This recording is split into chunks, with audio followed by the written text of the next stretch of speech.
¿Alguna vez has sentido que, mientras conduces o apagas la luz de tu habitación, un susurro invisible pronuncia tu nombre? Muy buenas, oyentes de Espero que se encuentren a salvo y con los nervios bien templados, porque esta noche desataremos relatos capaces de perseguirlos hasta el último rincón de sus sueños. Martínez e historias de horror. Antes de arrancar este viaje al espanto, cuéntenme en los comentarios desde dónde nos escuchan y a qué hora se atreven a hacerlo. ¿Nos acompañan desde una carretera vacía, un cuarto oscuro, o tal vez en plena madrugada? Escriban su ciudad y la hora exacta para que toda la comunidad sepa quién comparte el pasaje en esta ruta de horror. La mujer del fogón. Mi abuelo Ignacio jamás fue hombre de levantar la voz. Bastaba su sola presencia para que todos guardáramos silencio. Cuando cumplió 93 años y ya presentía que el calendario comenzaba a adelantarlo, me pidió que lo acompañara a caminar la vieja calle de tierra que él mismo abrió con pico y pala en los años 50. Aquella tarde de diciembre, sentado bajo la bugambilia que cubría media fachada, me confió la única historia que, según él, no debía quedar sepultada con sus huesos. Mi abuelo y mi abuela Carmen levantaron su casa sobre un potrero que nadie quería, porque estaba atravesado por la línea de un antiguo tren cañero. El banco les prestó poco, los amigos todavía menos, y, pese a todo, en un año, lograron alzar los cuartos, poner techo de lámina y cercar con alambre recocido. Fue entonces cuando llegó la desgracia. Su primera hija nació flaquita como espiga de maíz y con un llanto que no encontraba descanso. Para colmo, el médico del pueblo cobró por adelantado y no se volvió a asomar. Las primeras 2 noches en la casa nueva transcurrieron tranquilas. La tercera, al filo de la medianoche, mi abuela escuchó pasos arrastrados en la cocina. Tomó a la bebé y, al alumbrarse con un quinqué, descubrió la silueta de una mujer grandísima, erguida junto al fogón. No distinguió rostro ni manos, solo un velo oscuro que parecía danzar con la brasa. Espantada, corrió al cuarto marital y despertó a Ignacio, pero él no creyó nada. Atribuyó la visión al cansancio y siguió durmiendo. Al día siguiente, sin decir palabra, Carmen colgó sobre la puerta principal un escapulario de la Virgen del Carmen que heredó de su madre. Mi abuelo se burló de la medida. Ni las ánimas van a cruzar un terreno con tantos mosquitos, dijo. Sin embargo, esa misma tarde, mientras clavaba una ventana, oyó a su hija llorar como si algo la quemara. Entró corriendo y la vio flotando, sí, suspendida sobre la cuna como si la jalara un hilo invisible. Con un brinco la sujetó y cayó de espaldas sobre el suelo. La niña dejó de llorar al instante, como si nada hubiese pasado. Mi abuelo, en cambio, permaneció temblando largo rato sin saber qué decirle a Carmen. El susto quebró su soberbia. A la mañana siguiente buscó a don Julián, un curandero náhua que vivía monte adentro.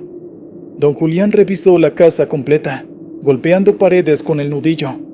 Se detuvo frente al viejo fogón. Aquí se oficiaban regresos de difuntos, murmuró. Explicó que, cuando el ferrocarril aún pasaba, las viudas del ingenio cocinaban ofrendas en ese mismo rincón para llamar al alma de los caídos en los vagones carboneros. Si se hacía mal el rezo, advirtió, la puerta quedaba abierta para cualquier espíritu con hambre de cuerpo nuevo. El hechizo seguía fresco porque la última viuda murió meses antes de que mis abuelos compraran el terreno. A las 9 de la noche arrancó la limpia. Don Julián vertió aguardiente en el piso, quemó copal y recitó salmos mezclados con náhuatl. La llama del quinqué se apagó sola y el aire se volvió amargo, como cuando se avinagra la caña. Entre las brasas, la figura de mujer apareció de nuevo, pero ahora su velo era humo compacto. Estiró brazos largos, llenos de hollín, hacia la bebé. Mi abuelo empuñó un crucifijo de madera de parota y, temblando, se plantó frente a ella. Don Julián gritó órdenes al fuego. y el fogón estalló en chispas verdes. El espectro retrocedió, disuelto en volutas que se deslizaron por la rendija de la chimenea. Un silencio de tumba ocupó la cocina, roto solo por el jadeo de Carmen. El curandero ordenó clausurar el fogón con ladrillos y cemento fresco. 2 vecinos ayudaron a tapiarlo esa misma noche, mientras don Julián recitaba letanías. Cuando el último ladrillo quedó sentado, un lamento hueco, húmedo como silbido de tren, lejano resonó bajo la losa, y después no volvió a oírse. Pasaron los años, mis tíos crecieron, el cañaveral se convirtió en barrio, y la calle de tierra recibió asfalto. Sin embargo, el fogón sellado siguió allí, oculto tras una alacena. Yo lo supe aquel diciembre porque mi abuelo, con manos ya temblorosas, me hizo prometer que no vendería la casa sin advertir al comprador. En la cocina yace un pasadizo. Mientras el ladrillo permanezca intacto, la mujer del fogón no volverá a buscar cuna ajena. Mi abuelo Ignacio murió 2 semanas después, tranquilo, sin pena física. El día del velorio, la brasa de las veladoras se apagó todas al mismo tiempo cuando dieron las 12. Nadie lo notó, excepto yo. Entendí que el andén del otro mundo todavía estaba atento al rugido de algún tren fantasma, pero ese convoy no volvería a detenerse en la casa de mis abuelos mientras el fogón siguiera enterrado bajo cemento nuevo. Continuamos. La llamada de las 3:17. Me llamo Adrián y, como muchos, atravesé la pandemia encerrado, reuniéndome con la familia a través de pantallas. Mi abuelo materno, Matías, vivía solo en un poblado serrano de Hidalgo. Era terco como un burro viejo, rechazaba cambiarse a la ciudad y presumía gozar de salud de hierro. A mediados de 2020, empecé a notar fisuras en aquella armadura. Todo comenzó una madrugada cuando, sin avisar, recibí una videollamada suya exactamente a las 3:17 de la mañana. Contesté somnoliento y encontré la pantalla negra. Escuché un golpeteo seco, como si alguien diera cabezazos contra madera. Pensé que había marcado por error y colgué. A la mañana siguiente le escribí. No respondió. Conté el episodio a mamá, quien restó importancia. Tu abuelo seguro estaba peleando con el teléfono. La siguiente noche se repitió. 3:17 en punto. Llamada entrante. Esta vez la imagen era un ángulo torcido del comedor. Mesa vacía, silla volcada. Al fondo, la puerta del sótano, que mi abuelo usaba para guardar frascos de conserva, se movía despacio, abriéndose apenas unos centímetros y cerrándose de golpe. Reconocí rechinar de goznes. Alarmado, preparé un viaje, pero los retenes sanitarios dificultaban el paso entre estados. El tercer día, mi abuelo por fin respondió a mis mensajes. Escribió que estaba bien, solo un poco débil por una gripe. Envió una foto suya en la que sonreía, aunque la piel le lucía verduzca y los ojos hinchados. Le pedí una videollamada a plena luz. Aceptó. Conectamos al mediodía. Apareció sentado en su sillón tapizado, envuelto en una manta, rostro pálido como cera. Dijo sentirse cansado. Mamá intervino. Papá, eso no es una simple gripe. Vamos por ti. Él se negó con fuerza insólita, tan brusco que la imagen tembló. Antes de cortar, escuchamos un murmullo femenino que no provenía de ninguno de los tres. Esa tarde emprendí camino con mi primo Raúl. Llevábamos caretas, cubrebocas y un salvoconducto médico. El trayecto fue lento. Varios retenes nos tomaron temperatura y revisaron permisos. Llegamos a la sierra ya entrada la noche. La casa estaba a oscuras, excepto por la luz mortecina del pasillo. Al tocar, nadie abrió. Empujé. La puerta se dio con gemido húmedo. Dentro olía a tierra mojada. Seguimos el cable del pasillo hasta la sala. Encontramos el celular de mi abuelo encendido sobre la mesa de centro. Mostraba la pantalla de llamadas perdidas, todas a mi contacto, todas a las 3:17 de la mañana. Del techo colgaba una cuerda con nudos que no estaba la última vez que visité. Pensé lo peor. De pronto sonó un golpe en el sótano.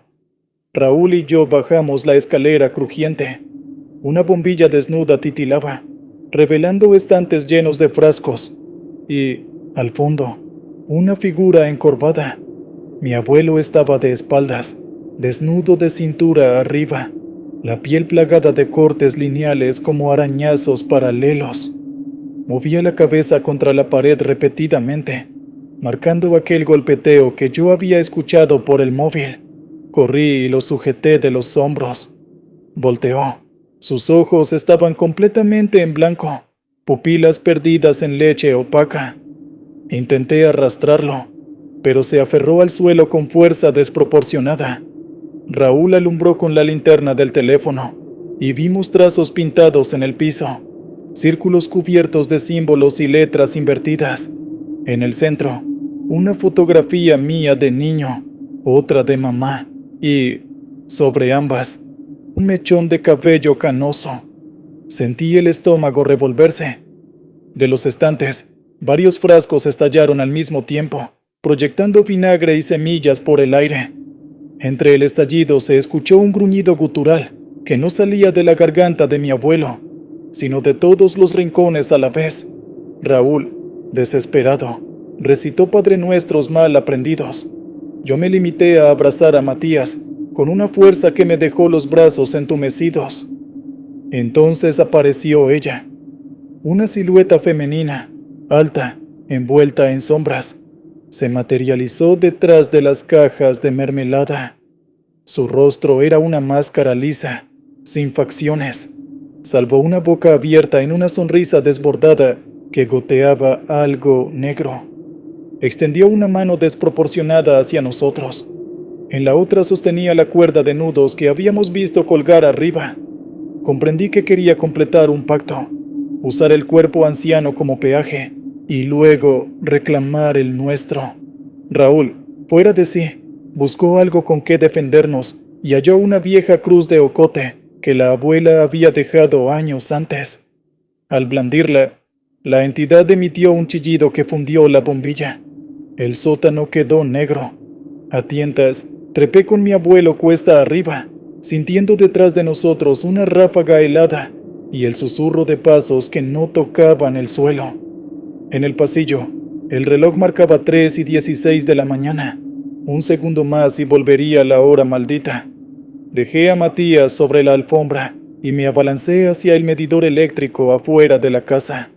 Donde el cable ingresaba, enterré la cruz en la tierra húmeda y recé con dientes apretados. El viento se arremolinó. Truenos y nubes sacudieron la sierra. Dentro, Raúl gritó mi nombre. Corrí y lo encontré arrodillado ante la puerta del sótano, que se sacudía con embestidas brutales. Entre cada golpe asomaban dedos finos, grises, arañando la madera. Eran 3:17 de la mañana exactos, cuando un estallido seco atravesó la noche. La puerta se astilló y al mismo tiempo, todos los focos del pasillo se encendieron de golpe, bañando la escena en luz deslumbrante. La silueta se deshizo como humo perseguido por vendaval, dejando tras de sí un olor a encino quemado. Mi abuelo despertó minutos después, confuso, sin recordar nada. En brazos mostraba cicatrices viejas, como si hubieran sanado al instante, y repetía que tenía sed. Subimos a la camioneta y lo llevamos al hospital de Pachuca. Los médicos diagnosticaron deshidratación severa, pero ni rastro de COVID. Esa misma tarde, recibí en mi teléfono la última llamada perdida a las 3:17. Duró un segundo y mostraba un número inexistente. Volvimos a la casa una semana después para limpiar. Encontramos el sótano vacío. Ni símbolos, ni frascos, ni la cuerda. Solo polvo y una sensación fría en la nuca que nos acompañó todo el rato. Enterré la cruz al pie de un pirul que mi abuela había plantado 30 años atrás. Colgué sobre el marco de la puerta un rosario bendecido y sellé la entrada al sótano con ladrillo y yeso. Mi abuelo vive conmigo desde entonces. Cuando el reloj marca las 3, procuro que duerma en cuartos sin ventanas. No vuelve a llamar a nadie de madrugada, pero alguna que otra noche, la cámara de seguridad del pasillo Se enciende sola a las 3:17 de la mañana y graba un segundo de video en el que solo se ve la oscuridad. Por si acaso, nunca reviso esas grabaciones. Hay historias que, como aprendí, solo quieren un cuerpo disponible para seguir contándose. Continuamos con historias en carreteras. El peso muerto de la sierra. Señor Williams, buenas noches. Le escribo para contarle una de esas historias que se quedan grabadas a fuego en la memoria. De esas que le hacen a uno cuestionarse si lo que vio fue real o producto del cansancio y la soledad de la carretera. Mi nombre es Ismael Herrera y llevo más de 20 años recorriendo las carreteras de México como trailero, transportando de todo, desde abarrotes hasta maquinaria pesada. He visto muchas cosas en mis viajes, algunas extrañas, otras tristes, pero nada como lo que me ocurrió una noche de octubre en la Sierra Madre Occidental, en un tramo solitario entre Durango y Mazatlán. Antes de entrar en el meollo del asunto, permítame ponerlo un poco en contexto sobre mi estado anímico en aquel entonces. No era mi mejor momento, la verdad. Hacía apenas 6 meses que mi esposa, Elena, había iniciado los trámites de divorcio. No hubo gritos ni peleas feas, al menos no al final. Fue más bien un desgaste lento, como una llanta que pierde aire poco a poco, hasta que ya no puede rodar más. Mis ausencias constantes, las semanas enteras fuera de casa, habían cobrado factura. Ella decía, y con razón, que se sentía sola, que había criado a nuestros hijos prácticamente sin mí. Y aunque mis hijos ya estaban grandes, uno en la universidad y la otra recién casada, el golpe fue duro. Sentía que había fracasado como esposo, como compañero. La cabina de mi tráiler, que antes era mi refugio, mi espacio de libertad, se había convertido en una celda rodante, donde mis pensamientos y remordimientos me acompañaban kilómetro tras kilómetro. Esa carga emocional era más pesada que cualquier tonelada de mercancía que pudiera llevar en el remolque. Recuerdo que esa noche en particular, el sentimiento de soledad era especialmente agudo. Había hablado con mi hija por teléfono unas horas antes. Me contó de sus planes para su primer aniversario de bodas, y aunque intenté sonar alegre por ella, cada palabra feliz que salía de su boca era un recordatorio de mi propia situación. Colgué sintiendo un nudo en la garganta, con esa sensación amarga de que la vida seguía su curso para todos, mientras yo parecía estancado en un limbo de tristeza y arrepentimiento. Quizás si hubiera estado más presente, si hubiera tomado otras decisiones, pero él no existe, ¿verdad, señor Williams? La ruta que me tocaba era de esas que ponen a prueba la pericia de cualquier conductor. Curvas cerradas, pendientes pronunciadas y barrancos que se abrían como bocas oscuras a un lado del camino. Eran cerca de las 2 de la mañana. La luna apenas se asomaba entre las nubes espesas y una neblina comenzaba a descender de las cumbres, volviendo el asfalto resbaladizo y la visibilidad casi nula. No había ni un alma en la carretera, ni luces de otros vehículos, ni poblados cercanos. Solo el rugido de mi motor Kenworth y el silbido del viento colándose por alguna rendija de la ventana. Llevaba una carga de vigas de acero, pesada y difícil de maniobrar en esas condiciones. Mientras avanzaba con cautela, mis pensamientos volvían una y otra vez a Elena. Recordaba el día que nos conocimos, su sonrisa, el olor de su cabello. Luego, inevitablemente llegaban los recuerdos más recientes, su mirada triste cuando me entregó los papeles del divorcio, la forma en que evitaba mis ojos. Me preguntaba si habría alguna manera de arreglar las cosas, aunque en el fondo sabía que era demasiado tarde. La neblina se hacía más densa, obligándome a reducir aún más la velocidad. Las luces del tráiler apenas penetraban unos metros adelante, y los árboles a los lados de la carretera parecían fantasmas encorvados. Fue entonces cuando comencé a sentir esa extraña opresión en el pecho, esa sensación de que no estaba solo, a pesar de la desolación del paraje. Al principio lo achaqué al cansancio, a la tensión del manejo y a mi propio estado emocional. Uno se sugestiona mucho en estas soledades, señor Williams. Intenté concentrarme en la carretera, en las líneas amarillas que apenas se distinguían.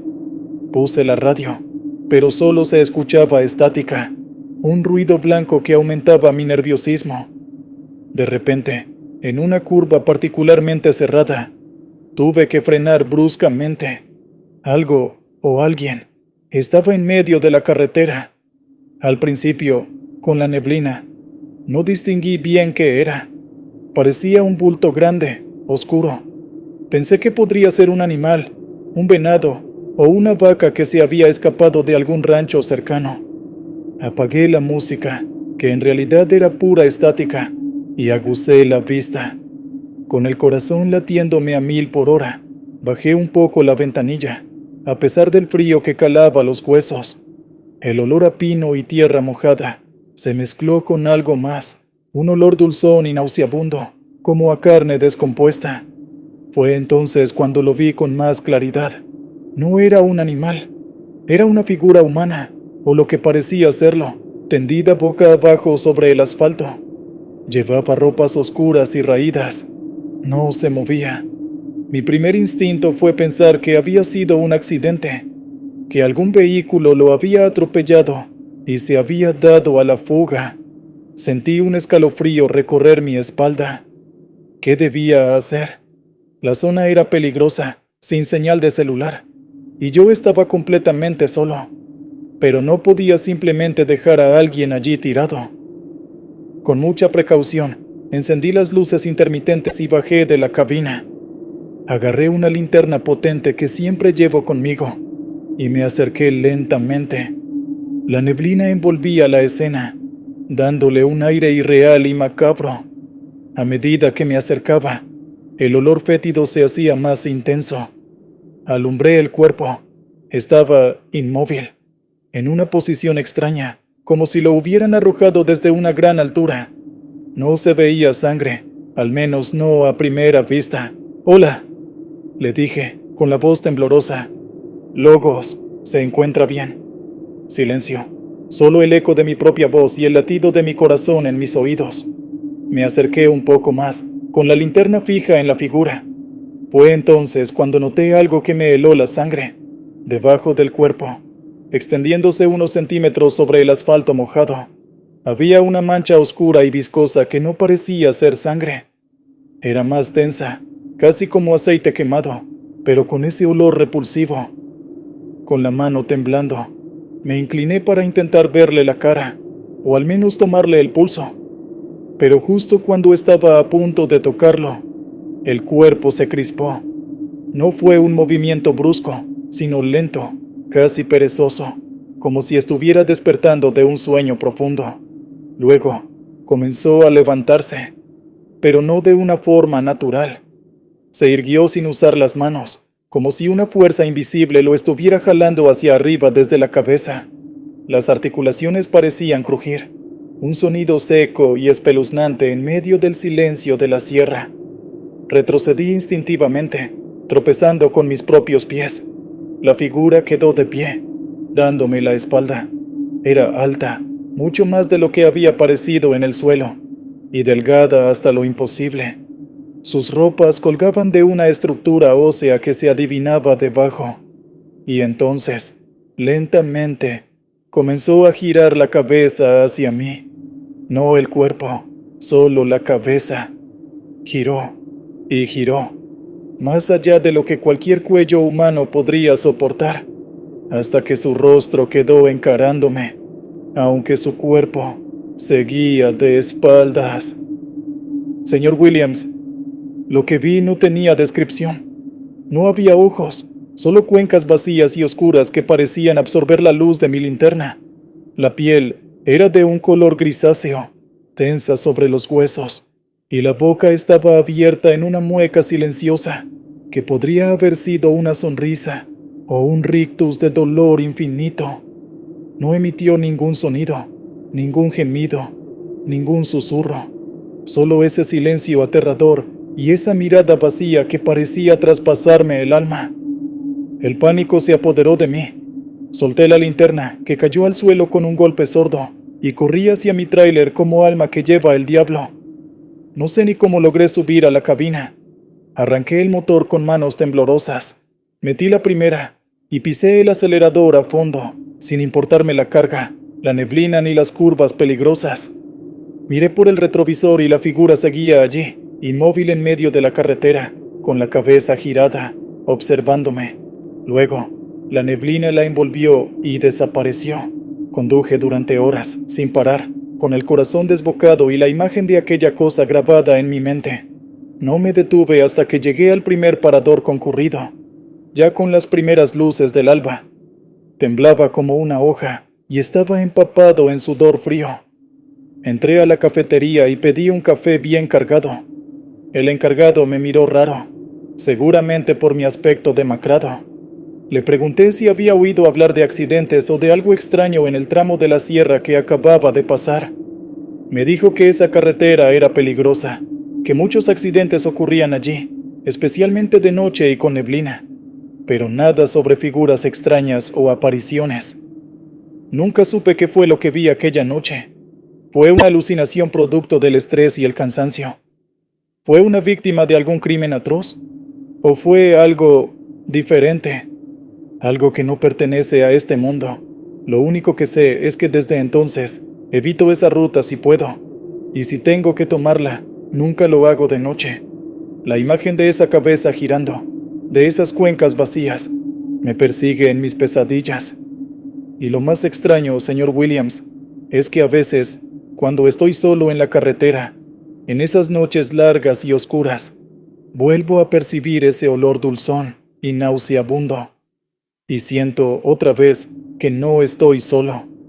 Siento como si algo, ese peso muerto, viajara conmigo, recordándome quizás que hay cargas más pesadas que las que transportamos en nuestros remolques, cargas del alma que a veces se manifiestan de las formas más aterradoras. Mi divorcio siguió su curso, y aunque el dolor sigue ahí, esa experiencia me hizo ver que hay terrores peores que la soledad de un corazón roto. Esa fue mi experiencia, señor Williams. Espero sirva para su programa. Ahora, continuamos con más. La estación de la última llamada. Hola, señor Williams, soy yo de nuevo, Ismael Herrera. Después de contarle lo del peso muerto en la sierra, me animé a compartir otra vivencia que me ocurrió hace ya algunos años, pero que sigue tan fresca en mi memoria como si hubiera sido ayer. Esta vez no fue en una carretera desolada, sino en un lugar que se supone debería ser un respiro, un pequeño oasis en medio de la nada, una estación de servicio en algún punto perdido del desierto de Sonora, cerca de la frontera con Arizona. Para esta historia, necesito que se imaginen a un Ismael un poco más joven, quizás unos 30 y tantos, pero ya con varias canas prematuras por las preocupaciones. En aquel tiempo, mi conflicto personal era otro, uno que me carcomía por dentro de una manera distinta al divorcio que le conté antes. Estaba ahogado en deudas. Me había metido en un mal negocio con un compadre, una supuesta inversión que nos iba a hacer ricos de la noche a la mañana. Ya se imaginará el resultado, señor Williams. Perdí todos mis ahorros y quedé debiéndole una fuerte suma a gente poco recomendable. Cada llamada telefónica me ponía los nervios de punta, temiendo que fueran ellos, exigiéndome el pago con amenazas cada vez más veladas. Mi casa, el patrimonio de mi familia, estaba en riesgo. Elena, mi esposa en ese entonces, no sabía toda la verdad. Le había ocultado la gravedad del asunto para no preocuparla, pero esa mentira crecía como una sombra entre nosotros, generando una tensión palpable. Dormía poco, comía mal, y cada viaje largo era una tortura, no solo por el trabajo en sí, sino por la angustia constante que me oprimía el pecho. Sentía el peso de una promesa incumplida, la de darle seguridad a mi familia, y ahora los había puesto en peligro por mi propia ambición y estupidez. Era una noche de verano, de esas en que el calor del desierto no da tregua, ni siquiera en la madrugada. El aire acondicionado del tráiler Apenas lograba mantener la cabina a una temperatura soportable. Conducía un cargamento de productos electrónicos hacia el norte, una ruta que conocía bien, pero que esa noche se me hacía interminable. El paisaje era monótono, kilómetros y kilómetros de arena y matorrales bajo un cielo estrellado pero implacable. Mis párpados pesaban 1 tonelada, y la cafeína ya no me hacía efecto.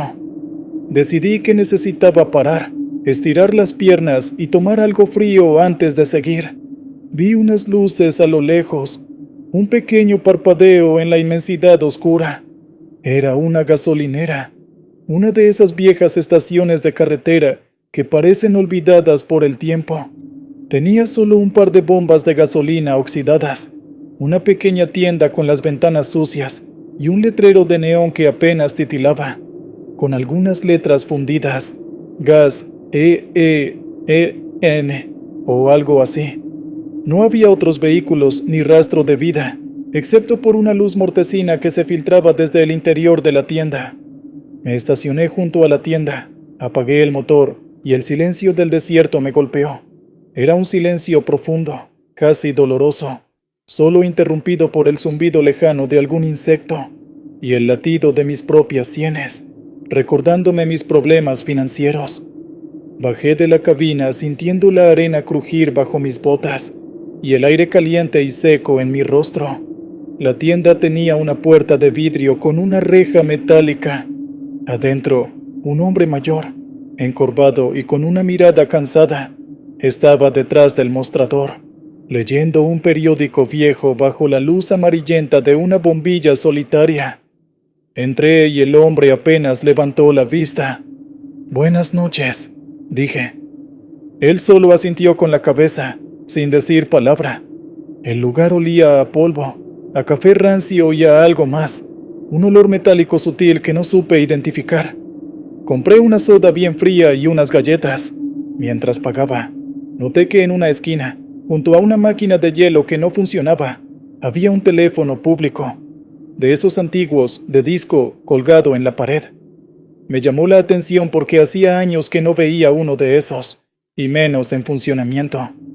Mi mente, siempre dándole vueltas a mis deudas, pensó inmediatamente en hacer una llamada, quizás a mi compadre, para ver si había alguna novedad, aunque sabía que era inútil, o tal vez a casa, solo para escuchar la voz de Elena, aunque temía que notara mi angustia. La tentación fue fuerte. Le pregunté al encargado si el teléfono funcionaba. Él me miró por primera vez, con unos ojos acuosos y profundos. «A veces», contestó con una voz rasposa, como si no la hubiera usado en mucho tiempo. «Zrenia de a quien quiera llamar». Su respuesta me pareció extraña, pero la atribuí a la excentricidad de un viejo solitario. Saqué unas monedas del bolsillo y me acerqué al teléfono. Descolgué el auricular, que estaba frío al tacto, a pesar del calor ambiental. Escuché el tono de línea, sorprendentemente claro. Marqué el número de mi casa. Sonó 1, 2, 3 veces. Nadie contestó. Era tarde, seguramente Elena ya dormía. Sentí una punzada de decepción y a la vez de alivio. Estaba por colgar cuando escuché un clic en la línea, seguido de una respiración. No era la voz de Elena, era una respiración lenta, pausada, casi como un susurro sibilante. «Bueno», pregunté, sintiendo un escalofrío repentino a pesar del calor. Silencio, solo esa respiración inquietante. «Zrenia, ¿eres tú?», insistí. La respiración se hizo un poco más fuerte, más cercana. Luego, una voz, o algo que pretendía ser una voz, respondió. No eran palabras claras, señor Williams, sino más bien un murmullo gutural, indistinto, como si alguien intentara hablar desde el fondo de un pozo, o con la garganta llena de arena. Me quedé helado. Sentí cómo se me erizaba el vello de la nuca. No entendía nada de lo que ese murmullo decía, pero había una cualidad en él, una frialdad, una malicia, que me revolvió el estómago. Colgué el teléfono de golpe, con el corazón latiéndome con fuerza. Miré al encargado. Seguía inmóvil detrás del mostrador, con la vista clavada en su periódico, como si nada hubiera pasado. Traté de calmarme. Quizás era una mala conexión, una interferencia. El desierto juega malas pasadas. Pero la sensación de inquietud no me abandonaba. Decidí volver al tráiler y largarme de allí lo antes posible. Salí de la tienda y el silencio del desierto volvió a golpearme, pero esta vez se sentía diferente, amenazador. Cuando estaba por subir a la cabina, escuché un sonido. Provenía de la tienda. Era el timbre del teléfono público, un timbre agudo, insistente, que rompía la quietud de la noche. Miré hacia la tienda. El encargado seguía en su sitio, impasible. El teléfono seguía sonando, una y otra vez. ¿Quién podría estar llamando a un teléfono público perdido en medio del desierto a esas horas de la madrugada? Una curiosidad malsana, mezclada con una creciente aprensión, me hizo dudar. Una parte de mí quería ignorarlo y huir, pero otra, esa parte terca que a veces nos mete en problemas, quería saber. Quizás era una llamada para el encargado, o quizás era para mí. Volví a entrar a la tienda. El teléfono seguía sonando, su timbre taladrándome los oídos. El encargado no se movió. Me acerqué lentamente al aparato, como si fuera una serpiente a punto de atacar. El auricular vibraba ligeramente con cada timbrazo. Dudé un instante, y luego, casi contra mi voluntad, lo descolgué. «¿Sí?», dije con la boca seca. Al otro lado de la línea, la misma respiración sibilante, seguida del mismo murmullo gutural e ininteligible. Pero esta vez, entre los sonidos guturales, creí distinguir algo, una palabra o un nombre. Sonó algo así como Ismael, mi nombre. Señor Williams, sentí que la sangre se me congelaba en las venas. Solté el auricular como si quemara. Rebotó contra la pared y quedó colgando, emitiendo esos horribles sonidos. Salí corriendo de la tienda, tropezando con mis propios pies. Arranqué el tráiler y salí de allí a toda velocidad, dejando atrás la gasolinera solitaria y el eco de ese teléfono que quizás seguía sonando en la oscuridad. Conduje sin parar durante el resto de la noche, mirando constantemente por los espejos retrovisores, medio esperando ver algo siguiéndome. No volví a parar hasta que el sol comenzó a despuntar en el horizonte, tiñendo el cielo de naranja y púrpura. Cuando finalmente tuve el valor de revisar mi teléfono celular, vi que tenía varias llamadas perdidas de un número desconocido y un mensaje de voz. Con manos temblorosas, lo escuché. Era la voz de uno de los hombres a los que les debía dinero. Su tono era frío, amenazante. Decía que sabían dónde estaba, que me estaban esperando, que no podría esconderme para siempre. Nunca supe si la llamada en la estación de servicio tuvo alguna conexión real con mis deudores, o si fue solo mi mente, torturada por la culpa y el miedo, la que creó esa experiencia aterradora. ¿Fue una advertencia sobrenatural? ¿O simplemente una coincidencia macabra en un lugar olvidado por Dios? Lo que sí sé es que esa noche, el terror que sentí fue tan real como las deudas que me ahogaban. Pagué mis deudas eventualmente, señor Williams, con mucho esfuerzo y sacrificio, y aprendí la lección. Pero a veces, cuando paso por una gasolinera solitaria en medio de la nada, especialmente si veo un viejo teléfono público, no puedo evitar sentir un escalofrío y acelerar el paso. Y me pregunto si en algún lugar del desierto ese teléfono sigue sonando, esperando a que algún otro conductor desprevenido conteste la última llamada. Y eso es lo que viví. Gracias por el espacio, señor Williams.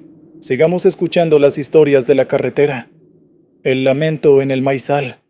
Buenas noches a todos en Martínez Historias Horror. Mi nombre es Sofía Ramírez y soy conductora de tráiler desde hace unos 5 años. Es una profesión dura, más para una mujer, pero necesaria. Quiero contarles algo que me sucedió en una ruta por Estados Unidos hace un par de años. Algo que todavía me hiela la sangre cada vez que la carretera Me lleva cerca de un maizal en la oscuridad. Antes de que el miedo se apoderara de mí aquella noche, ya vivía con un nudo constante en el estómago. Verán, señor Williams, yo no elegí esta vida de soledad y kilómetros por gusto. Tengo un hijo, Mateo, que en ese entonces tenía apenas 6 años, y mi madre, doña Carmen, que empezaba a perderse en las nieblas de la demencia. Tomé este trabajo de rutas largas, cruzando la frontera hacia el norte, porque la paga era considerablemente mejor que lo que podía ganar en México. Soñaba con juntar lo suficiente para pagar una buena clínica para mi mamá y asegurarle un futuro a Mateo, para que no tuviera que pasar por las mismas fatigas que yo. Pero cada milla que recorría me alejaba de ellos, y la culpa era una compañera de viaje implacable. Dejar a Mateo al cuidado de mi madre era lo que más me dolía. Ella lo adoraba, sí, pero había días en que olvidaba quién era yo, o se perdía en recuerdos de su propia infancia. ¿Cómo podía cuidar de un niño pequeño en esas condiciones? Mi hermana ayudaba cuando podía, pero también tenía su propia familia. Así que cada llamada a casa era una mezcla de alegría por escuchar la vocecita de Mateo y un terror helado esperando escuchar que mi madre había tenido otra crisis, o peor, que algo le había pasado a mi hijo por un descuido. Recuerdo una vez, antes de ese viaje en particular, mi mamá me llamó, angustiadísima, diciendo que un extraño había entrado a la casa. Resultó ser su propio reflejo en el espejo del pasillo. Me reí con ella por teléfono para calmarla, pero por dentro, el corazón se me encogía. Sentía que estaba fallándoles a los 2 seres que más amaba en este mundo, atrapada entre la necesidad de proveer y el deber de cuidar. Esa noche en particular, la carga emocional era especialmente densa. Llevaba un cargamento de electrónicos desde Laredo, Texas, hasta algún punto en Dakota del Sur. Ya estaba en Nebraska, un estado que solo conocía por mapas y que se me antojaba interminable, plano y lleno de campos de cultivo.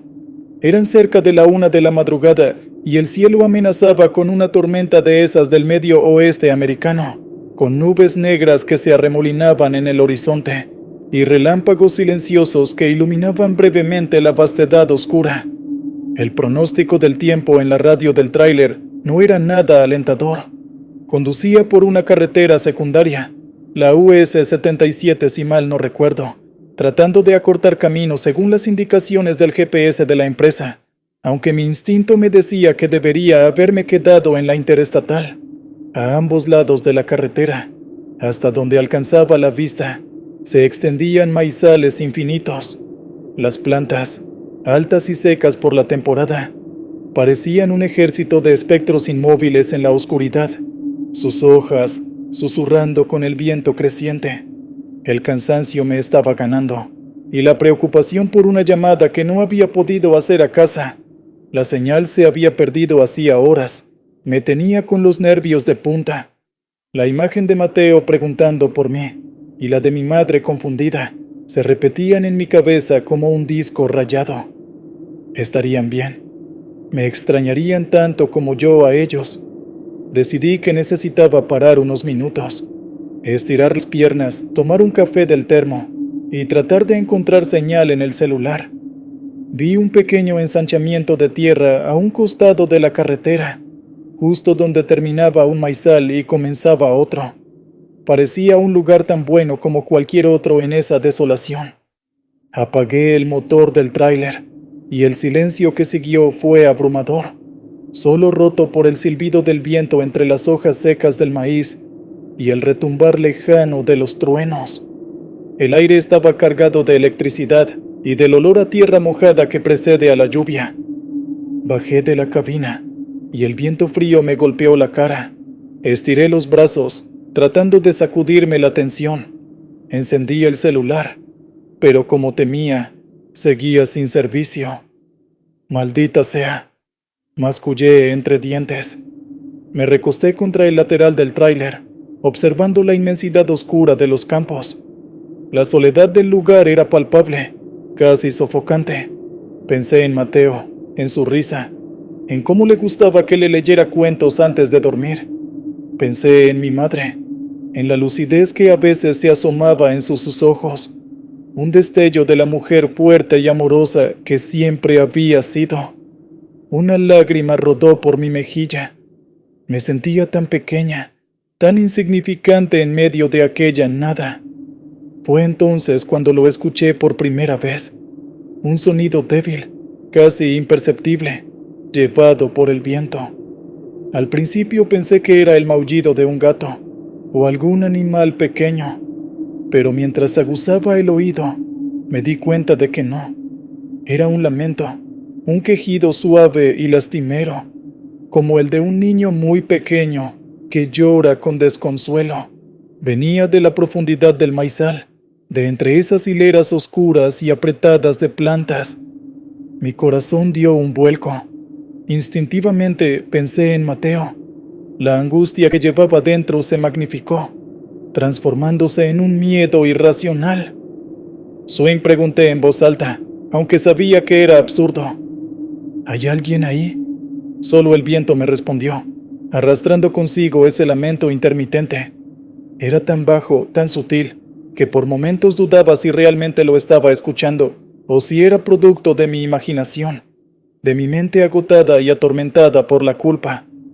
Encendí la potente linterna que siempre llevaba en la guantera y dirigí el haz de luz hacia el maizal. Las sombras danzaban entre las cañas de maíz, creando formas grotescas y alargadas. El lamento pareció intensificarse un poco, o quizás fue mi percepción alterada por el miedo. Me acerqué con cautela al borde del campo, sintiendo cómo las hojas secas crujían bajo mis botas. El olor a tierra y a maíz podrido era fuerte. ¿Hay algún niño perdido? Volví a preguntar, esta vez en inglés, por si acaso. Logically hello, is anyone there? El llanto continuó, lastimero, y ahora me pareció escuchar un leve sollozo ahogado, como si alguien intentara contener las lágrimas. No veía nada, solo la impenetrable oscuridad entre las plantas. La sensación de ser observada comenzó a erizarme la piel. Era posible que alguien estuviera allí, en medio de la nada, a esas horas y con esa tormenta a punto de estallar. Una parte de mí, la madre preocupada, quería internarse en el maizal, buscar el origen de ese llanto, y si era un niño de verdad perdido, asustado. Pero otra parte, la más racional, o quizás la más cobarde, me gritaba que me alejara, que volviera al tráiler y me largara de allí. El ambiente se había vuelto opresivo, cargado de una tristeza y una desolación que iban más allá de lo natural. Los relámpagos iluminaban esporádicamente el campo, y en uno de esos destellos me pareció ver un movimiento rápido entre las hileras más lejanas, una sombra pequeña y fugaz que desapareció al instante. Pudo ser un animal, un perro, un coyote, o nada. El lamento se detuvo de golpe. El silencio que siguió fue aún más aterrador. El viento arreció, agitando violentamente las plantas de maíz que parecían susurrar secretos siniestros. Esperé, conteniendo la respiración, con la linterna temblando en mi mano. Y entonces, el llanto regresó, pero esta vez sonaba diferente, más cercano, como si aquello que lo producía se hubiera movido hacia mí, aprovechando la oscuridad. Sentí un terror helado recorrer mi espina dorsal. Ya no era solo la preocupación por un posible niño perdido, era algo más, algo instintivo que me decía que estaba en peligro. No había nada visible, nada tangible a lo que enfrentarme, solo ese sonido desolador y la sensación creciente de una presencia invisible y acechante. Recordé todas las historias de terror que había escuchado en las paradas de camioneros, los cuentos de fantasmas en las carreteras, de entidades que se aprovechan de los viajeros solitarios. Siempre las había tomado como simples habladurías, pero en ese momento, en medio de la nada, con la tormenta rugiendo cada vez más cerca y ese lamento infantil flotando en el aire, la duda se instaló en mi corazón. ¿Y si no eran solo cuentos? El conflicto interno me estaba destrozando. Mi instinto maternal me urgía a ayudar, pero el miedo paralizante me impedía moverme. Pensé en mi hijo, en mi madre. ¿Qué pasaría con ellos si algo me sucedía a mí? La idea de dejarlos solos, desprotegidos, fue como una descarga eléctrica. Ese pensamiento me dio la fuerza que necesitaba. No puedo, susurré para mis adentros. No puedo arriesgarme. Retrocedí lentamente, sin apartar la linterna del maizal. Cada crujido de las hojas, cada susurro del viento, me hacía sobresaltar. El lamento seguía allí, persistente, como un eco de mi propia angustia y mi propia culpa por estar tan lejos de mi hijo. Parecía llamarme, una invitación lastimera a perderme en la oscuridad de aquel campo.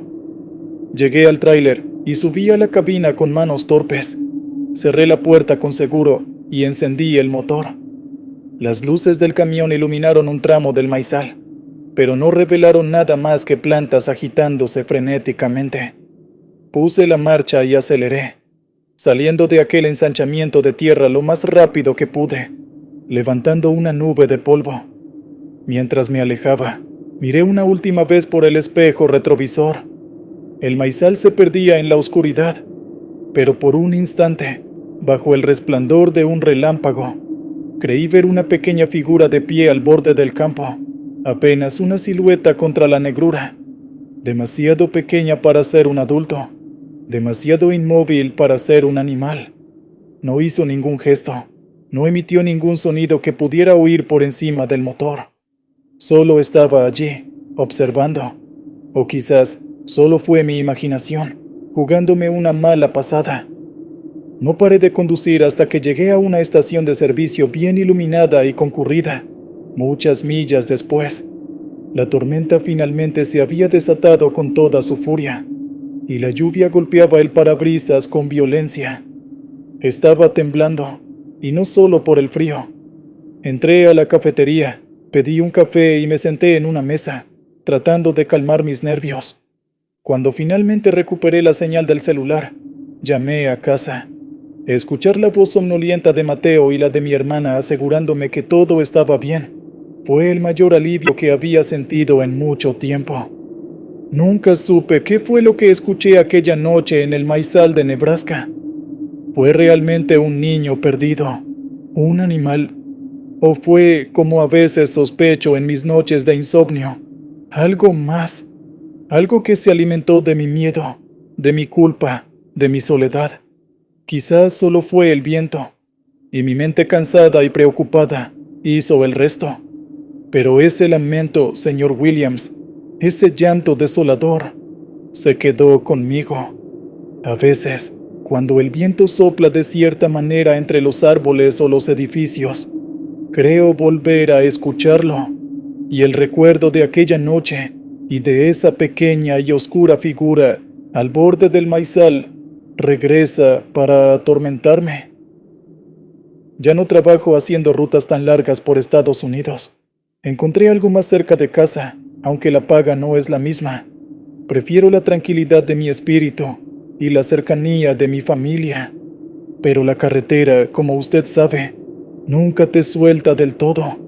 Y siempre hay algo acechando en la oscuridad, esperando el momento en que bajamos la guardia. Aún tiemblo al recordarlo. Aquí el señor Williams con el siguiente relato de nuestros oyentes. La frecuencia del miedo. ¿Qué tal, señor Williams? Aquí Javier, un viejo lobo de la carretera, como quien dice. Llevo casi 30 años al volante de estos monstruos de acero, y si algo he aprendido, es que la carretera tiene más mañas que un político en campaña. No soy de creer en cuentos de fantasmas ni en esas cosas que se platican en los paraderos para espantar a los novatos. Pero hay una noche, una maldita noche en el desierto de Texas, que todavía me pone a dudar de todo lo que creo saber. Ahí le va mi historia, a ver qué le parece. Para que entienda un poco el humor que me cargaba en ese entonces, tiene que saber que las cosas con mi hija, Verónica, estaban de la patada. Ella ya es una mujer hecha y derecha, con su carrera y sus cosas. pero habíamos tenido un agarrón feo unas semanas antes.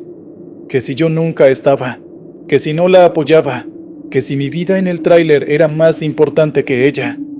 Lo típico, supongo, cuando los hijos crecen y te empiezan a pasar factura por los errores que uno cometió, o que ellos creen que cometiste. Yo soy un tipo duro, señor Williams, o al menos eso me gusta pensar. Me trago las cosas, no ando con sensiblerías. Pero esa discusión me caló hondo. Me sentía incomprendido, juzgado. Y sí, tal vez un poco solo, aunque jamás se lo admitiría a nadie, y menos a mí mismo. La cabina de mi Peterbilt, mi fortaleza rodante, se había vuelto un hervidero de pensamientos amargos y reproches silenciosos. Bueno, la cosa es que me encontraba cruzando ese tramo interminable de la Interestatal 10 en el oeste de Texas, en algún punto entre la nada y ningún lugar, dirigiéndome hacia el este. Serían como las 2 o 3 de la madrugada, noche cerrada, ni un alma en kilómetros a la redonda, y el paisaje era puro desierto, plano y monótono, bajo un cielo que, eso sí, estaba cuajado de estrellas, de esas que solo se ven lejos de las luces de la ciudad. Llevaba una carga de refacciones industriales, nada fuera de lo común. El único sonido era el ronroneo del motor y mis propios pensamientos, que no eran la mejor compañía. Para matar el silencio y la modorra, encendí la radio CB, a ver si algún colega andaba por ahí o si escuchaba algo interesante. Pero nada, pura estática. Esa zona es famosa por la mala recepción, así que no me sorprendió.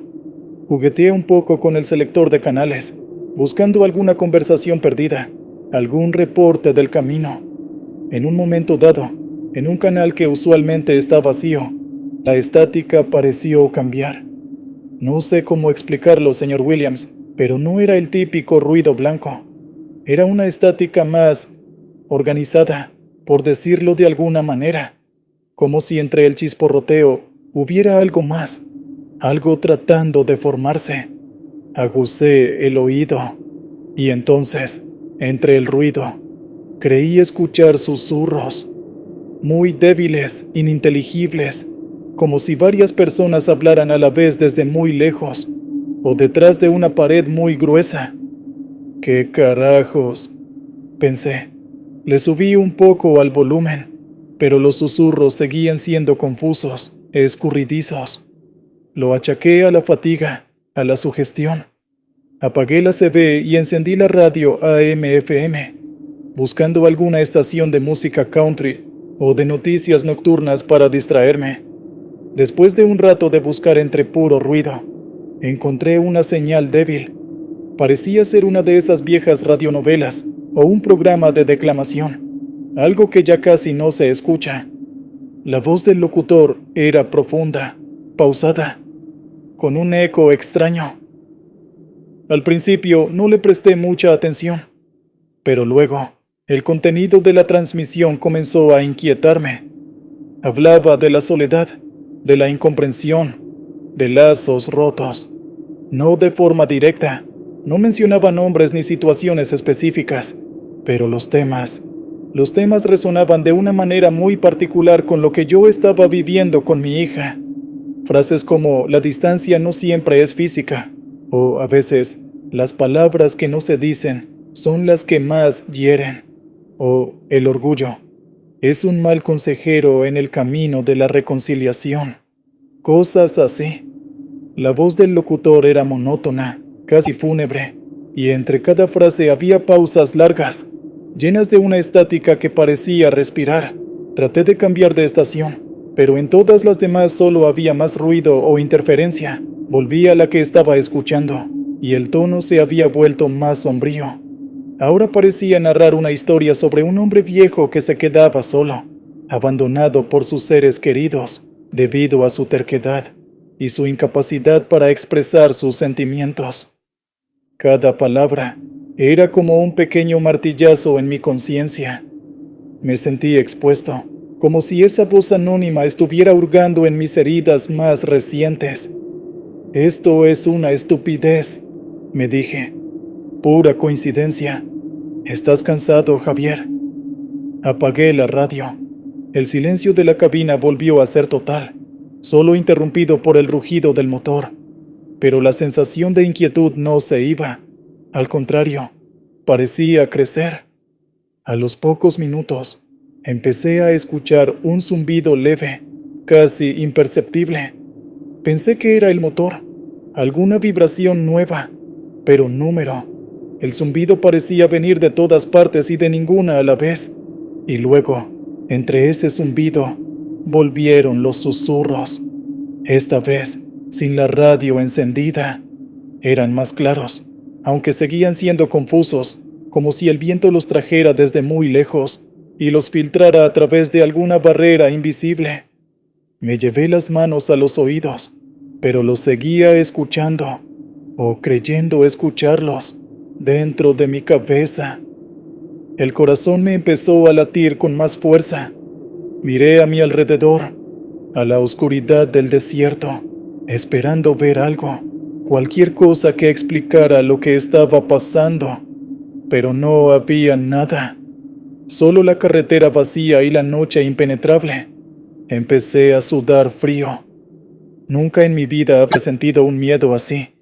Un miedo tan irracional y a la vez tan personal. De repente, la radio CB se encendió sola. Un estallido de estática llenó la cabina, seguido de una voz distorsionada, metálica, que dijo algo que me heló la sangre. No fue una frase larga, solo unas pocas palabras, pero las entendí perfectamente, a pesar de la distorsión. Nadie te escucha, Javier. Estás solo. Pegué un grito y le di un manotazo a la radio, tratando de apagarla, pero no respondía. La voz repitió la frase una y otra vez, como un eco infernal. Nadie te escucha, Javier. Estás solo. Nadie te escucha, Javier. Estás solo. Era una voz que no reconocía, pero tenía un tono burlón, casi sádico. Desesperado, empecé a golpear la radio con el puño, hasta que, con un último chisporroteo, se apagó. Me quedé temblando, con la respiración agitada. El silencio que siguió fue casi peor. Cada sombra en la cabina parecía moverse. Cada pequeño ruido del camión me hacía saltar. Me estaba volviendo loco. Era el estrés, la falta de sueño. No sé cuánto tiempo conduje en ese estado, con los nervios destrozados. No me atrevía a encender ninguna radio, ni siquiera a pensar en ello. Solo quería llegar a algún lugar con luces, con gente, escapar de esa soledad opresiva y de esas voces que parecían conocer mis miedos más profundos. Finalmente, a lo lejos, vi las luces de un paradero de camiones. Nunca me había alegrado tanto de ver un conjunto de focos brillantes en medio de la nada. Entré al estacionamiento, que estaba casi lleno. Apagué el motor y me quedé un rato en la cabina, tratando de calmarme. Aún escuchaba un leve zumbido en mis oídos, pero los susurros y la voz habían desaparecido. Bajé y entré a la cafetería, que estaba abierta a las 24 horas. Pedí el café más cargado que tuvieran y me senté en una mesa, rodeado del murmullo de otros traileros, del tintineo de tazas y cubiertos. Nunca me había sentido tan agradecido por la simple presencia de otras personas.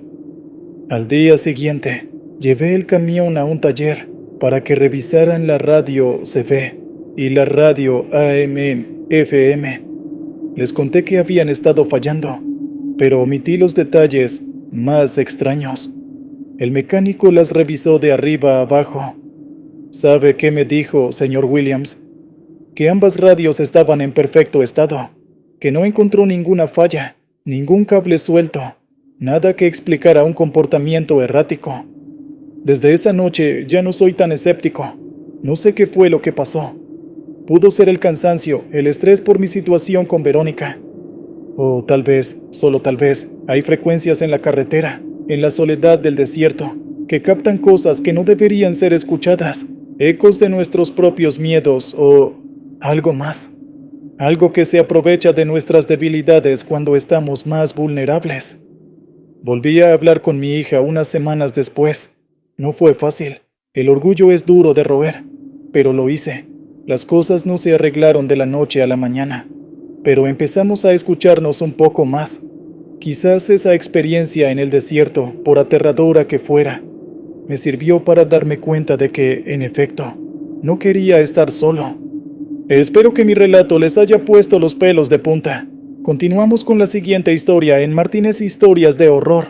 Recuerdas que puedes dejar tus historias en el chat y con gusto serán narradas. El susurro de la ausencia. Señor Williams, buenas noches. Soy Ricardo, un taxista de aquí, de Guadalajara. Llevo más de 25 años ruleteando por estas calles, y uno cree que lo ha visto todo. Borrachos, pleitos, amores fugaces en el asiento trasero, la ciudad en sus mejores y peores momentos. Pero hay noches que te marcan, que te hacen dudar de si lo que traes entre ceja y ceja es cansancio o algo más, algo que no tiene nombre. Esta es una de esas noches que quiero compartir con su audiencia. Para que se hagan una idea de cómo andaba yo en ese tiempo, hará cosa de un año. Mi alma estaba hecha un trapo viejo. Mi esposa, mi Lupe, se me había ido unos 4 meses antes. Un infarto fulminante, sin aviso, sin tiempo para despedidas. 30 años juntos, señor Williams. 30 años compartiendo el pan, las risas y las tristezas. Y de repente, nada. Un vacío inmenso en la casa, en la cama, en mi vida. Me eché a trabajar como loco, turnos dobles, especialmente de noche. La noche era mi refugio y mi tortura. Las luces de la ciudad, que antes me parecían alegres, ahora se me antojaban frías, distantes, como si se burlaran de mi soledad. No quería llegar a la casa, porque cada rincón me gritaba su ausencia. Su cepillo en el baño, sus novelas a medio leer en el buró, hasta su olor, que yo juraba seguía impregnado en las sábanas. No dormía bien, comía a deshoras y sentía un nudo permanente en la garganta. Los médicos dirían que era depresión, pero yo solo sentía que me habían arrancado un pedazo de mí y que andaba por el mundo incompleto como un fantasma. En la visera del taxi todavía llevaba una foto pequeña de ella, sonriendo, de cuando fuimos a Mazatlán en nuestro aniversario de plata. A veces, en los semáforos, la miraba y le hablaba en voz baja, como si ella pudiera escucharme. Esa noche en particular, la lluvia no daba tregua. Caía a cántaros, convirtiendo las calles en ríos oscuros y brillantes. Eran pasadas las 3 de la mañana y acababa de dejar a mi último pasajero, un muchacho con ínfulas de artista, en una colonia lejana, por el rumbo de Tonalá, casi en las afueras, donde las calles se vuelven de terracería y el alumbrado público es un lujo. Regresaba solo, con el limpiaparabrisas luchando contra el aguacero y la radio sintonizada en alguna estación de música vieja, de esas que le gustaban a Lupe. Mientras conducía por una avenida amplia pero desierta, flanqueada por bodegas y fábricas cerradas, mis pensamientos, como siempre, volaron hacia ella. Recordaba su manía de canturrear desafinadamente mientras cocinaba, el calor de su mano cuando caminábamos juntos, la forma en que arrugaba la nariz cuando algo no le gustaba. Una tristeza honda, de esas que te calan los huesos, me invadió. La lluvia parecía llorar conmigo. Fue entonces cuando, de reojo, al mirar el espejo retrovisor, me pareció ver a alguien en el asiento trasero. Un sobresalto me recorrió el cuerpo. Frené instintivamente, casi derrapando en el asfalto mojado. Me giré rápidamente, con el corazón en la boca. No había nadie. El asiento trasero estaba vacío, oscuro, solo con las sombras que proyectaban las luces de la calle al filtrarse por la ventanilla empañada. Ricardo, ya estás viejo y cansado, me dije, tratando de calmarme. Zrenia atribuí la imagen al cansancio, al reflejo de las luces en el espejo mojado, a mi propia mente jugándome una mala pasada. Continué la marcha, aunque con una extraña sensación de inquietud. Unos minutos después, mientras esperaba en un semáforo en rojo que parecía eterno, Volví a mirar el retrovisor, y allí estaba otra vez, una silueta, una forma oscura sentada justo en medio del asiento trasero, donde a Lupe le gustaba sentarse cuando la llevaba a algún mandado o a visitar a sus hermanas. No podía distinguir rasgos, solo una presencia, una sombra más densa que la propia oscuridad. Esta vez, no me giré de inmediato. Me quedé observando el reflejo con el pulso acelerado. La figura no se movía, no hacía nada. Solo estaba ahí, presente, silenciosa. Cuando el semáforo cambió a verde, arranqué lentamente, sin dejar de mirar el espejo. La silueta seguía allí. No podía ser un reflejo. Era algo o alguien. ¿Se habría metido alguien al coche sin que me diera cuenta? Imposible. Había dejado al último pasajero hacía rato, y no me había detenido en ningún sitio. Conduje un par de cuadras más, debatiéndome entre el miedo y la incredulidad. Finalmente, no aguanté más. Orillé el coche bajo un farol que parpadeaba y me giré bruscamente hacia el asiento trasero, encendiendo la luz interior. Vacío, completamente vacío. Solo el olor a humedad y a coche viejo. La luz interior iluminó cada rincón. Nada. Empecé a dudar de mi propia cordura. Sería el estrés, la falta de sueño, la pena que me carcomía por dentro. Me pasé las manos por la cara, sintiéndome exhausto y confundido. Apagué la luz interior y me quedé un momento en silencio, escuchando solo el golpeteo de la lluvia sobre el techo del taxi. Fue entonces cuando lo percibí. Un aroma sutil, casi imperceptible, mezclado con el olor a humedad. Era un perfume floral, muy suave, el perfume de Lupe, ese que usaba en ocasiones especiales. Imposible. Hacía meses que ella no se subía a este coche, y yo había limpiado el taxi a fondo varias veces desde entonces, pero el aroma estaba ahí, flotando en el aire, inequívoco. Un escalofrío me recorrió de pies a cabeza. Ya no era solo una visión en el espejo. Ahora era un olor que me traía miles de recuerdos, que me desgarraba el alma. Lupe, ¿eres tú? Susurré al vacío del coche, sintiéndome un completo idiota. Por supuesto, no hubo respuesta. Solo el sonido de la lluvia y el latido de mi propio corazón. Decidí que tenía que salir de allí, irme a casa, intentar dormir. Arranqué de nuevo, pero ahora conducía con una tensión que me agarrotaba los músculos. No podía evitar mirar el retrovisor cada pocos segundos. La silueta ya no estaba, pero la sensación de no estar solo persistía. Era como si alguien estuviera a mi lado, respirando suavemente, observándome. En un momento, mientras pasaba por el viejo parque donde solía llevar a Lupe a caminar los domingos, escuché un suspiro, tan leve que pudo haber sido el viento colándose por alguna rendija, o el roce de mi propia ropa, pero en mi estado de nerviosismo, sonó como un suspiro cargado de tristeza, de melancolía, justo como los suspiros que Lupe dejaba escapar cuando algo la preocupaba profundamente. Llegué a mi calle, estacioné el taxi frente a mi casa y apagué el motor. La lluvia había amainado un poco, convirtiéndose en una llovizna fina. Antes de bajar, barrí con la mirada el interior del coche una última vez, como buscando una explicación, una prueba de que no me había vuelto loco.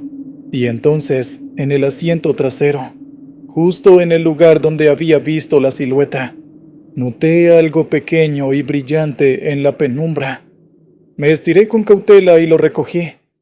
Era un broche para el pelo, uno de esos sencillos de caré que Lupe usaba a menudo para recogerse su melena cana. Lo reconocí al instante. Lo había visto en su tocador cientos de veces. ¿Cómo diablos había llegado eso allí? Estaba seguro de que ese broche no estaba en el coche antes. Lupe no lo usaba desde hacía años. Prefería llevar el pelo más corto últimamente. Y yo había aspirado y limpiado el coche 1000 veces. Lo sostuve en la palma de mi mano, sintiendo su superficie lisa y fría. Era real, tangible, no una alucinación. Lágrimas empezaron a brotar de mis ojos sin que pudiera evitarlo. Ya no era miedo lo que sentía, sino una profunda tristeza mezclada con una extraña sensación de consuelo.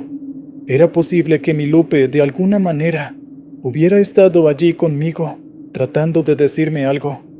O era mi propia mente, desesperada por sentirla cerca, la que había fabricado toda esa experiencia.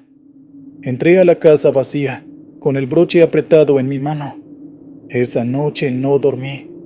Me senté en el viejo sillón donde Lupe solía tejer, y me quedé mirando la lluvia caer, pensando en ella, en nosotros, en todos los años vividos y en el futuro incierto y solitario que me esperaba. No volví a ver la silueta en el retrovisor de esa manera tan clara, señor Williams. Pero a veces, cuando conduzco solo por la noche y la tristeza me aprieta el pecho, creo percibir su perfume o escuchar un suspiro leve a mi lado. Y el broche lo guardo en la guantera del taxi, junto a su foto, como un recordatorio de que quizás, solo quizás, no estoy tan solo como creo, o como una prueba de que la ausencia, a veces, tiene formas muy extrañas de hacerse presente. Hasta aquí mi testimonio. Saludos a todos los que recorren las carreteras de la oscuridad. Escuchemos qué más nos han enviado. Ecos en el contenedor. Buenas noches, señor Williams, y a su audiencia. Mi nombre es Armando, y aunque mi trabajo no es en la carretera abierta como muchos de sus narradores, sino en los muelles del puerto de Veracruz, he vivido el tipo de noche que ustedes suelen contar. Una de esas que te quitan el sueño y te hacen ver sombras donde no las hay. Verá, yo ya no soy un jovencito. Rozo los 60, y la mayor parte de mi vida la he pasado aquí, entre el olor a salitre, el rugido de las grúas y el ir y venir interminable de contenedores. El puerto ha sido mi segunda casa, pero los tiempos cambian, señor Williams, y no siempre para bien. La empresa andaba con recortes, modernizaciones decían ellos, y a los viejos como yo nos estaban empujando suavecito hacia la puerta del retiro. Que si ya no rindes igual, que si la salud no te acompaña, y si una tos mañanera que no se me quitaba y un dolor en la espalda que a veces me doblaba eran mis compañeros fieles. Pero yo me sentía con fuerzas para seguir. La idea de quedarme en casa, sin el trajín del puerto, sin el compañerismo de los muelles, me llenaba de una angustia sorda. ¿Qué iba a hacer? Mi identidad entera estaba amarrada a este lugar. Además, estaba la preocupación por mi esposa, Martita. ¿Cómo le iba a decir que el sustento seguro se acababa? Ella no sabía toda la verdad. Yo le iba soltando las cosas a cuentagotas para no preocuparla. Esta noche de la que le voy a hablar era una de mis últimas guardias, haciendo un tiempo extra que nadie más quería, lo que hacía todo más melancólico, como una despedida no anunciada. Era una noche de noviembre, de esas en que la niebla del mar se mete hasta los huesos. El patio de contenedores, una explanada inmensa llena de estas cajas metálicas apiladas como juguetes de un gigante, estaba casi desierto. Solo se escuchaba el gemido lastimero de alguna sirena de barco a lo lejos, el crujir del metal de los contenedores con el cambio de temperatura y el eco de mis propios pasos sobre el concreto húmedo. Las luces anaranjadas de las altas torres de iluminación apenas lograban perforar la niebla, creando un ambiente fantasmal.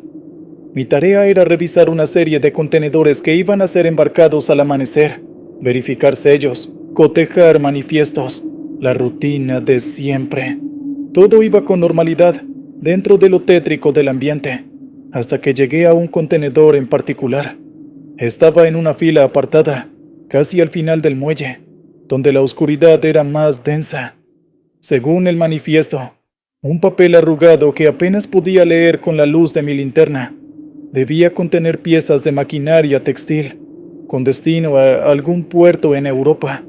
Nada fuera de lo común, pero había una nota adjunta, una pequeña discrepancia en el peso reportado. algo que a veces pasaba y que requería una doble verificación del sello y una inspección visual externa más minuciosa. Mientras rodeaba el contenedor, golpeando suavemente los costados con los nudillos como es costumbre para detectar alguna anomalía en el sonido, algo llamó mi atención. Un ruido, un golpe sordo, casi imperceptible, que pareció venir del interior. Me detuve, agucé el oído. Nada.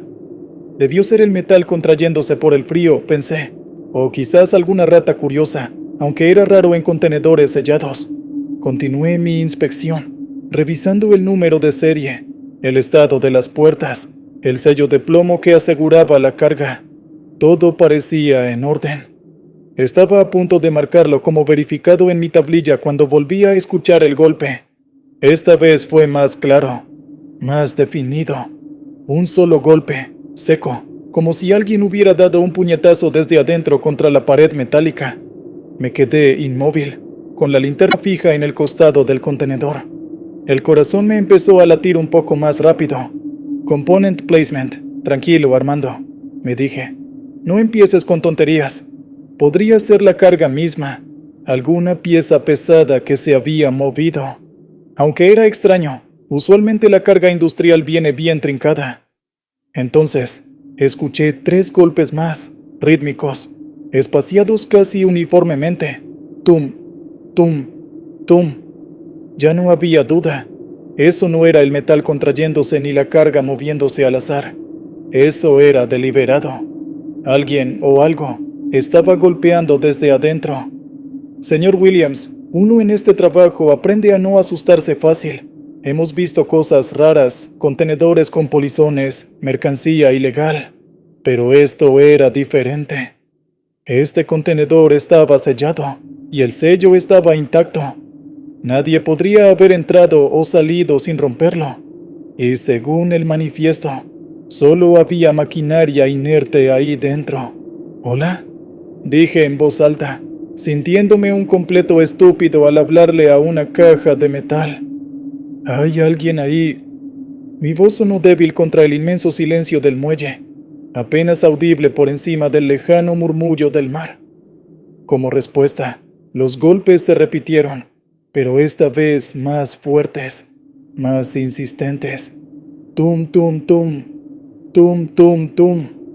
Era como si lo que fuera que estuviera adentro me hubiera escuchado y estuviera tratando de comunicarse o de salir. Un sudor frío comenzó a perlarme la frente, a pesar de la humedad fría de la niebla. Me acerqué con cautela al contenedor, casi conteniendo la respiración. Pegué la oreja a la pared metálica, fría y húmeda. Por un momento, solo escuché el eco de mi propia sangre latiendo en mis oídos. Y luego, lo escuché. No eran golpes ahora. Era un sonido diferente, un rasguño, un arañazo lento prolongado, como si unas uñas largas o algo afilado se estuvieran arrastrando por el interior de la pared metálica, justo al otro lado de donde yo tenía la cabeza. Era un sonido que te erizaba la piel, que te hacía imaginar cosas horribles. Retrocedí de un salto, como si la pared del contenedor quemara. El pánico comenzó a burbujear en mi pecho. Esto no era normal. Esto no tenía ninguna explicación lógica. Miré a mi alrededor, buscando a alguien, algún otro guardia, algún compañero, pero estaba completamente solo en esa parte del muelle. La niebla parecía haberse tragado el resto del mundo. Los rasguños continuaron, moviéndose a lo largo de la pared del contenedor, como si aquello que los producía estuviera explorando su prisión, buscando una salida. Luego, se detuvieron justo frente a mí, aunque no podía ver nada a través del acero. Sentí un frío intenso emanar de esa sección del contenedor, un frío que no era natural, que calaba los huesos. Y a pesar del silencio de cualquier voz, tuve la certeza abrumadora de que algo al otro lado estaba consciente de mi presencia. Me estaba sintiendo, me estaba esperando. Mi mente, desesperada, trataba de encontrar una explicación racional.